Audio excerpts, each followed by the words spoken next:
Naaman, commander of the army for the king of Aram, was a great man in his master's sight, and highly regarded because through him the Lord had given victory to Aram. The man was a brave warrior, but he had a skin disease.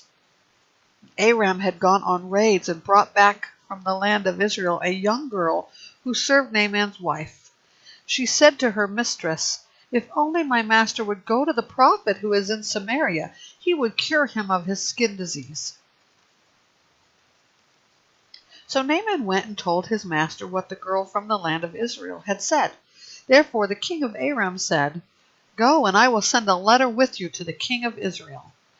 So he went and took with him 750 pounds of silver, 150 pounds of gold, and 10 changes of clothes. He brought the letter to the king of Israel, and it read, "When this letter comes to you, note that I have sent you my servant Naaman for you to cure him of his skin disease." When the king of Israel read the letter, he tore his clothes and asked, "Am I God, killing and giving life, that this man expects me to cure a man of his skin disease? Think it over, and you will see that he is only picking a fight with me." When Elijah, the man of God, heard that the king of Israel tore his clothes, he sent a message to the king. "Why have you torn your clothes? Have him come to me, and he will know there is a prophet in Israel." So Naaman came with his horses and chariots and stood at the door of Elisha's house. Then Elisha sent him a messenger, who said, "Go wash 7 times in the Jordan, and your flesh will be restored, and you will be clean." But Naaman got angry and left, saying, "I was telling myself, he will surely come out, stand and call on the name of Yahweh his God, and will wave his hand over the spot and cure the skin disease. Aren't Abana and Pharpar, the rivers of Damascus, better than all the waters of Israel? Could I not wash in them and be clean?" So he turned and left in a rage. But his servants approached him and said to him, "My father, if the prophet had told you to do some great thing, would you not have done it? How much more should you do it when he tells you, 'Wash and be clean'?" So Naaman went down and dipped himself in the Jordan 7 times, according to the command of the man of God. Then his skin was restored and became like the skin of a small boy, and he was clean.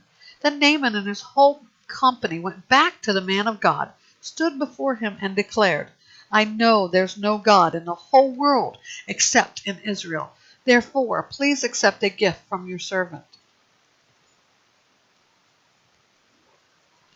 But Elijah said, "As the Lord lives, I stand before him. I will not accept it." Naaman urged him to accept it, but he refused. Naaman responded, "If not, please let your servant be given as much soil as a pair of mules can carry, for your servant will no longer offer a burnt offering or a sacrifice to any other god but Yahweh.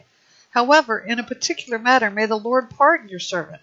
When my master, the king of Aram, goes into the temple of Rimmon to worship, and I, as his right-hand man, bow in the temple of Rimmon, when I bow in the temple of Rimmon, may the Lord pardon your servant in this manner." So he said to him, "Go in peace."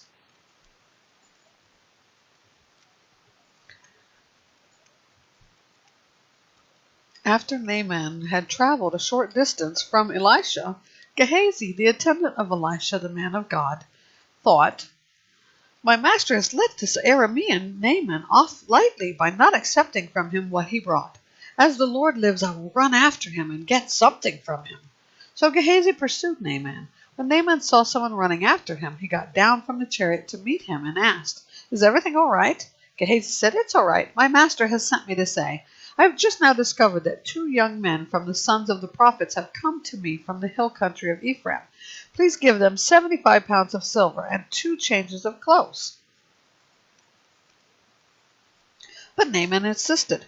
"Please accept 150 pounds. He urged Gehazi, and then packed 150 pounds of silver in 2 bags with 2 changes of clothes. Naaman gave them to 2 of his young men, and who carried them ahead of Gehazi. When Gehazi came to the hill, he took the gifts from them and stored them in the house. Then he dismissed the men, and they left. Gehazi came and stood by his master. "Where did you go, Gehazi?" Elijah asked him. "Your servant didn't go anywhere," he replied. But Elijah questioned him. "Wasn't my spirit there when the man got down from his chariot to meet you?